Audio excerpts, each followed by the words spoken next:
Hello guys, I'm the med scientist Kudzai, and we're going to be reacting to a video on American politics. And on is American politics, American democracy, is it in danger? Now this is a very important topic in our modern day because democracy is how the world works nowadays. There are very few ways we can live without democratic states. And America is the best example of democracy has been actually for a very long time. Because American democracy seems like the most ideal way we can have a democratic state. Now this video is by Vox and it's from 6 years ago, and it's talking about the roots of American democracy problem. Now I'm making this video in reaction to the shooting of Charlie Kirk and obviously the attempts on the assassination of Donald Trump. These are two very important events that happened that really makes me ask, is it really democracy if you can be shot for saying the things that you believe in? Now, without any more talking, let's get into the video. America has a democracy problem. Take a look at this chart. Over there on the left, that's how many people each member of the US House represented in 1790. There's now one representative for every 747,000 Americans. That makes the US a crazy undemocratic outlier internationally. But it also makes us different than what we were supposed to be. The founding fathers, they wanted that number to stay small. James Madison wanted to make sure that it would never be more than one House member for 50,000 people. Now, just off the bat, this is the very big difference from what the founding fathers wanted and what is happening right now. From 50,000 to 700 and something thousand is a big number. That is not what they intended, that is not what they thought would be. But is that necessarily bad? Not yet. That could be a good thing, it could be a bad thing, but let's continue and see what it's saying. I bring this up because it's one of a lot of ways in which our system has become different than what the founders intended, which maybe is okay. I think it's okay. But it's also different than what we may have intended or what we may want. People ask me sometimes what I actually worry about in American politics, what makes me afraid, and it's this. A political system needs to be legitimate to be stable. People need to feel that it's fair. But is that true right now? 2 out of the past 3 presidents... Okay, now let's just repeat that first part. People need to feel that it's fair. But is that true right now? Okay, so fairness is hard to say. Because it's hard to really determine what is fair and what is not fair. Because you can think on a systemic level, things are fair, but when you really go onto the ground, it might not be as fair as you might think. For example, when we're talking about political parties, sometimes even money can differentiate can determine whether someone is going to win, someone is going to lose. Because you need money for campaigning, you need money for any other things you might need for when campaigning. So off the bat, someone who has a lot of money is already very advantaged when it comes to elections. And sometimes your political party, even though you might have bad ideas yourself, sometimes just being part of a certain political party can increase your chances of winning, especially in the US right now. They don't really care what the people is saying. I've noticed this especially on the left. They don't really care exactly what the person is saying. They care more about who the person represents rather than what they represent. In the first place, for example, when it came to Obama was a very special case of a president because I feel like he won. Sure, he had policies, he had good policies, but most people don't even remember what this guy was saying. They don't even remember what this guy was representing at the time. And a lot of people argue that he didn't even perform the things that he was saying. Those who do remember say he didn't even do what he was saying in the first place. So I feel like fairness is hard to say. It's hard to say if 2 out of the past 3 presidents lost the popular vote for their first term in office. 2 out of 3. House elections are utterly warped by gerrymandering and geography. The Senate gives 623,000 people in Vermont as much power as the more than 19 million people in New York. And meanwhile, 5 dudes in robes who are politically appointed by parties looking for ideologues, they made it legal for billionaires to spend as much money buying elections as they want. Okay, so I don't really know much about how the state level politics happens in in America, but I feel like this is where America is unique. There are many ways they are unique in terms of their politics. They can be very democratic if they really wanted to. But it seems like in America, at the states, people really win. The states are already determined 90% of the time who's going to win. So it's more like people are taught to support certain ideas in political parties rather than people are making decisions to make these votes. So, for example, the blue states, the red states, people already have an idea of who they are going to vote for before they even hear who that person is, what that person is saying. It's very hard to see the blues winning in the red states. It's shocking, which shouldn't be really the case when we're talking about democracy. When we're talking about democracy, it should be what is the person saying. That should be the important thing, rather than historically what does the state vote for. Here's where undemocratic becomes actually dangerous. The American political system was built around the fear of disunity. The fear was that the states would pull apart. We weren't supposed to have political parties. The founding fathers thought they were bad, or at least they did before they started some. But now we do have political parties. And the competition, the core competition, the disunity in this country is between them. We don't worry about the political divisions between big states and small states. We worry about the ones between red states and blue states. Now, I feel like this is very important, and it was very important for what happened to Charlie Kirk. This is very important, a very important point. Charlie Kirk wasn't just a normal guy who was debating, was making videos online. Charlie Kirk was going around the country and making debates in countries, in states where usually people wouldn't have the same ideas as him. And on top of that, he was going to states and going to universities. Universities are very left leaning nowadays in the US. Now this was a very important point, in that him being around people who don't agree with him being in a state that is traditionally blue or traditionally red, determined how people were going to accept him. Regardless of what Charlie Kirk was saying, it didn't matter what he was saying. It mattered where he was and who he was talking to. Even if he were to say something that is objectively true, it didn't matter, because he was the one who said it to some people. And even if he said something that was objectively false, which in my opinion was very rare, he said something that is wrong, there are some people who would still accept that wrong thing just because it is Charlie Kirk. Now, this is something that is stemming a lot from being in a two-party state country like the US. You only have two choices. It's very rare to find people who are more interested in the independence. They are more interested in either this or that. Now, this is a thing also in a lot of African countries. In a lot of countries, this is a thing. But I feel like in the US, it's very extreme. It's extreme to the point of people feel like they don't have a third choice. They only have two choices, either this or that. So if someone is not agreeing with me 100%, they are disagreeing with me. Now, this is very dangerous in any community, in any way where you might be. You do not want to antagonize the other side. You want the other side to understand what you are saying and to follow you where you're going, to have a middle ground. When we don't have any possibility of a middle ground, it becomes very dangerous. Particular ways in which America is undemocratic is making that core competition less fair, is making that political disunity more serious. The reason for that is not one anybody saw coming. Democrats cluster in big cities. Republicans are more concentrated in rural areas. The average state is 6 points more Republican than the country as a whole, which gives that party a huge advantage in the Senate.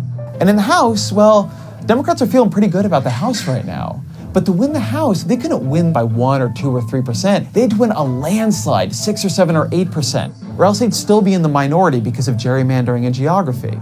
And Republicans, they're using that advantage in elections to write the rules to give themselves more advantages in elections. They're using it to win the Supreme Court for a generation, and that Supreme Court, in turn, is giving them rulings on gerrymandering, on money in politics, on unions, on voter rights that are helping them win more power.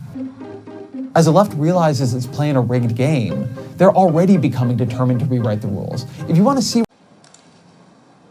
He recommends breaking up California into 7 states in order to add at least a dozen new Democratic senators. He tells Democrats to pack the Supreme Court by increasing the number of justices in order to crack the conservative majority. He wants winner-take-all elections to be replaced with ranked choice voting in the House and to increase the number of representatives to 870. And look, some of these ideas, they're actually just good ideas. It would make politics more representative. I mean, DC and Puerto Rico should clearly be states. That's just fair. And then some, like the California thing, they're just power grabs. But that's the Now, this is another part where I get a bit confused about American politics. It seems like people are forgetting that these political leaders are not their friends. I think especially on the left. They are forgetting that these political leaders are people trying to, one thing, they are people trying to get power and they are people trying to get money. Now, these people may pretend to be your friends in public, they might pretend to align with you on a day-to-day basis, but they are living very different lives to you. When you are living when you are working a 9 to 5 job, you're working 12 hours a day, you're doing all these things, but these people aren't doing the same thing. These people, yeah, they lack even the capacity to understand how your life goes on, with the problems that you're having. Sure, they may pretend to try and empathize with you, but the fact of the matter is, what they're trying to get is your vote. Now, what is happening here is, what's the problem with that? That's a problem in that people are going to make decisions. The decisions they make are going to first have to increase what they're actually looking for first before they cater to your needs first. So they're going to have to, firstly, they're going to have to make sure they have power. Secondly, they're going to have to make sure they have money. So in the debate of Republican or Democrats, the ultimate decision is neither of them are correct. Neither of them are just. Neither of them are right. Neither of them are good. Both of them, sure, I might align with ideas of one side or align with the ideas of the other side, but that's just for now. If you look at policies by the Democrats 100 years ago, you might have thought that they were MAGA guys. You might have thought that they were Donald Trump's friends, because these people are changed according to who is going to vote. So they are not really representing any ideas, they are representing themselves. They are representing who they want to vote for them. Not even who they want to vote. They are saying what you want to hear so that you would vote for them. As Democrats feel the right has been engaged in one long power grab, they're starting to feel like suckers for not grabbing more power themselves. And it's why you see the rise of street fighter, do-anything Democrats like lawyer Michael Avenatti. When they go low, I say, we hit harder. Even Eric Holder. Okay, that's another thing that has been happening recently in the left that I feel like could have contributed to the guy who shot Charlie Kirk, thinking that he was in the right. The Democrats have been propagating a lot, have been using a lot of violent languages, a lot of violent words, a lot of words that might not be directly saying go and beat this guy up, but they are implying that this guy deserves to be beat up. Now, in that situation, you will always get that guy who stands out in the crowd. Sure, 90% of the people might feel that is too extreme. I can't go and shoot this guy, that is wrong. But there's going to be that one guy who's having problems, who has other thoughts in his mind, who thinks this guy is telling the truth. This guy is saying go and beat him. I'm going to be the guy, I'm going to be the hero who goes and kills this guy.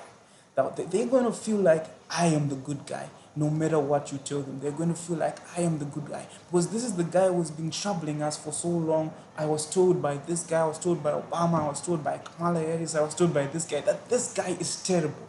Hence, this guy is, I don't care what he says, I don't have to listen to what he says. He is wrong and he deserves to be hurt. President Obama's former attorney general has taken up the battle cry. I just want to emphasize that this is not just a problem on the left. I feel like recently it's been more extreme on the left, but this is a problem on both sides. People are failing to listen to the other side. People are failing to hear what the other side is saying. That is the root of democracy, is to hear all the political parties, then decide who is telling the truth, then decide who is more correct, who is more in my interest, who should I vote for. Now, instead of listening to these guys are just saying, I am a Republican. I was born a Republican. I'm going to die a Republican. The Democrats are saying, I am a Democrat. I was born a Democrat and I'm going to die a Democrat.